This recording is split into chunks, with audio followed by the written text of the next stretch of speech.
Welcome back to art class. And today what we're going to do is we're going to wrap up our what we call Indian corn, but also is called Flint corn. And as this particular video goes along, I'm going to have a couple images of the Flint corn or Indian corn popping up as we go. A couple things that I want to mention about the Flint corn. There is a reason why it's called Flint corn for some people.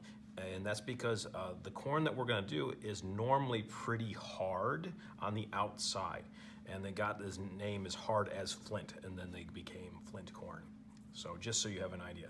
Often this kind of corn is used for decoration. And so we're going to make ours. You should have at least one of these, possibly two, because some people wanted to do both, and that's great if you did. If you just did one, then that's super awesome as well. You do need another blank piece of paper. Now, this blank piece of paper could be substituted for just a green piece of paper. I am going to go ahead and do it as a blank piece of paper because more people are going to have this than a green piece of paper. And what I'm going to need you to do is you're going to need a few other items as well. You're going to want to have a pencil. You're going to want to have 3 colors available. You definitely want to have the yellow-green available because that's the main one we're going to use. But in a pinch, if you have yellow and green, you can use those and mix them together if you do it lightly to make a yellow-green.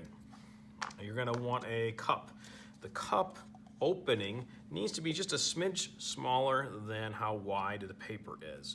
And then the bottom needs to be a little bit smaller because on corn, one end's a little bit bigger, one end's a little bit smaller. You may want to have an eraser. Definitely want some scissors.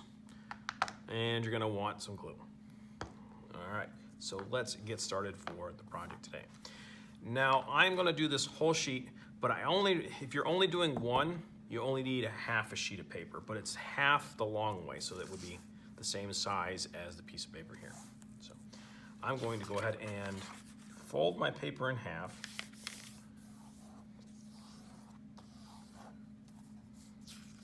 Like that. This is what we call the hot dog fold because it's long and skinny like a hot dog bun. And what I'm also going to do is I'm going to lightly put a line right on that fold. Like so. And take your time and stay on the fold there.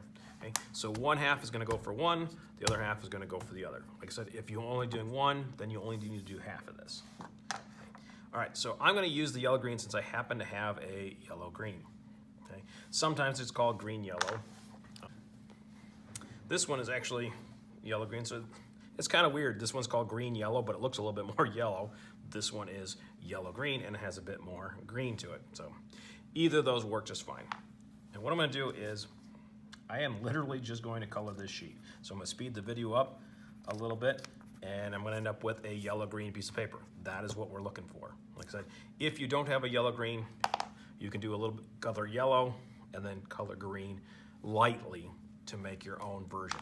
We aren't going with straight green because these are going to be the leaves for our corn, and when you're harvesting the corn, it's not going to be green anymore. It's going to have a yellowish color to it. Yet technically it could be a brownish color or yellow brown, but we're going to go with green because that's what most people think of.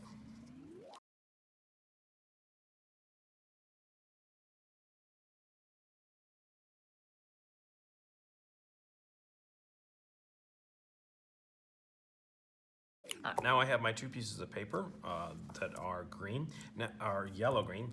If you already have a green piece of paper, like maybe you have green construction paper, what I usually would do at that point is, because it's usually a 2 green, I go in and put yellow or yellow-green over the top to lighten it up so it looks a little bit more natural for the type of season that we're working with. Okay, next. What I'm going to do is I'm going to take one of these. It doesn't matter which one you want to do. If you want to do both, do one and then the other. And you're going to flip it over to the back side. And what you're going to do is you're going to need your pencil at this point. You're going to need your cup. Okay. So now we're going to put the small end of the cup towards the top here. And we're not going to trace the whole thing. We're only going to trace about half of it.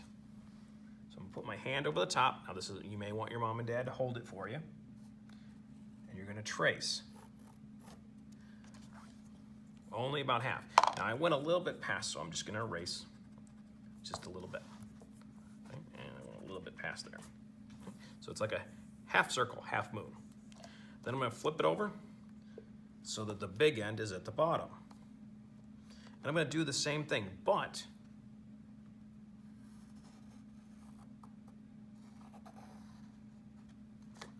I'm going to have it going this way. So the two ends are pointing at each other. I'm going to make this a little bit darker so you can see it a little bit easier. Okay. Now, moms and dads, you may want to help with this little part. It's pretty easy. You're going to want to put a dot about halfway between the two spots and just a little bit out of straight line, because corn is usually not perfectly straight. So we just want it to be a little bit. We don't want it way over here by the edge like this. That's going to be too much. We just want it just a little bit outside so that when we draw the line, it'll be curved just a little bit. So put a dot here, and I'm going to put a dot here. And then this is where you'd let your student carefully draw a line as best as they can. Don't worry if it's a little wobbly, it's all right. Like that. And then what I do is I usually turn the paper because my hand curves this way.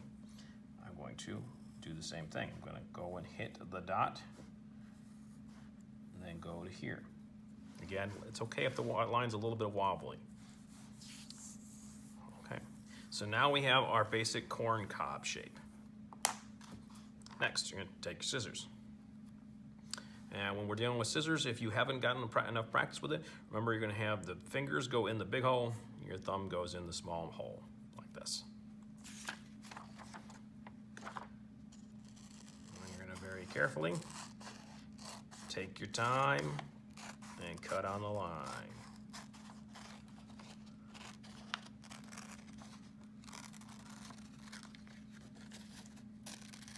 When you're working with scissors, your goal is to actually be on the line, not inside the line, not doing extra things.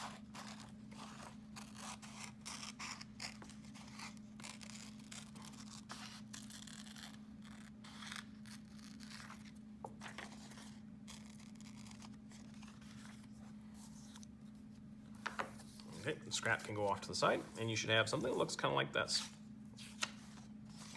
Flip it over, and now you kind of have your outside part like that. Okay. Next, we're going to need this piece of paper. Now again, remember, we need just half of it, so that's why I did that fold and that line. So I am going to cut on that line.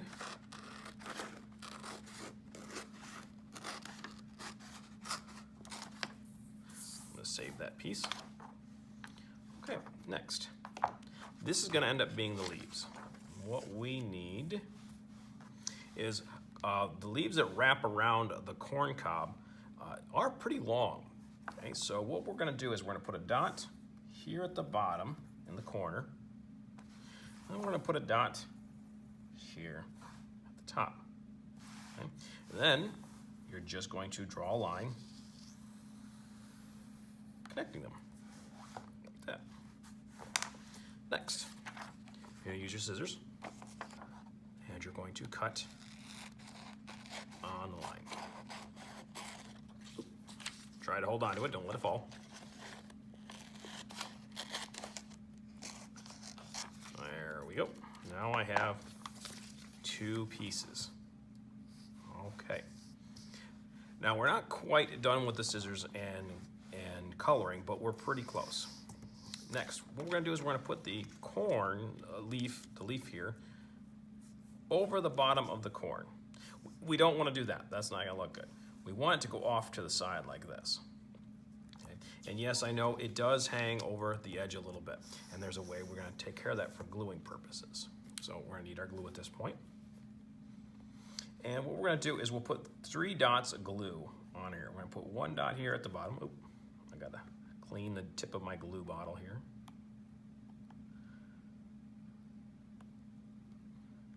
There we go. A dot, remember dot, dot, not a lot. 3 dots. Okay. They're towards here at the bottom. They look like an upside down triangle. Then I'm going to take my one piece, and again, remember it's going to go off to the side like this. I'm going to hold it down, and I'm going to count to 10. 1, 2, 3, 4, 5, 6, 7, 8, 9, 10. Okay, that's our first leaf. Our next leaf is going to go on this side here. And again, I know some stuff's hanging off, and that's okay. We will deal with that in a couple minutes. Okay? And we're going to need to put our dots kind of in the middle right here like we did before. Okay? So again, 3 dots. 1, 2, 3. Remember, dot, dot, not a lot. And I want it to be tilted this way. And I'm going to hold it down, count to 10. 1, 2, 3, 4, 5, 6, 7, 8, 9, 10. Should stick pretty good at that point. Okay. Next, what I'm going to do is flip it over. And I'm looking on the back here. And if you look, we've got all these little sharp corners. That's kind of a problem.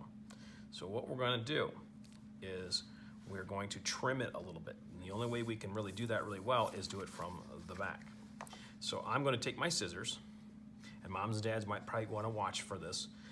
That way we don't cut too much off. What we're going to do is we're just going to round the bottom here so we can get rid of some of these corners. So what I'm going to do,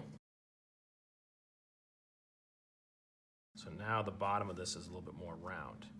That way when I flip it over, now it's more round here and it makes a little bit more sense.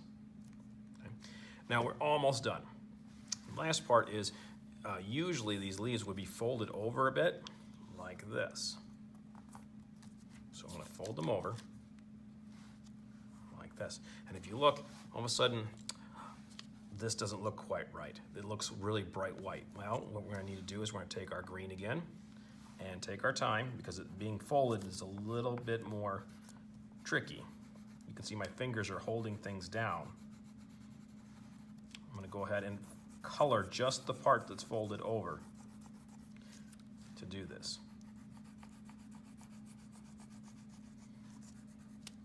Now this part will take a little while because you want to be careful with it so it doesn't rip.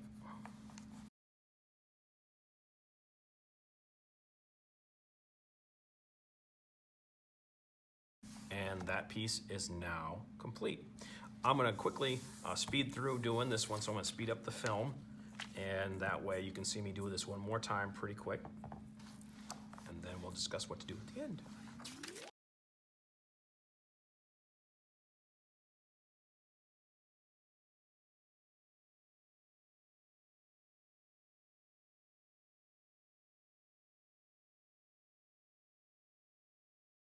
Now we're complete. If you have 2 of them, what you could do for decoration purposes is put them together like this. Some people will hang them upside down, but typically they're kind of hung like this. It can go either way, just depends on how you'd want to hang them. Is then just snap a photo of it finished and then upload it so that I can take a look. And I will see you next week.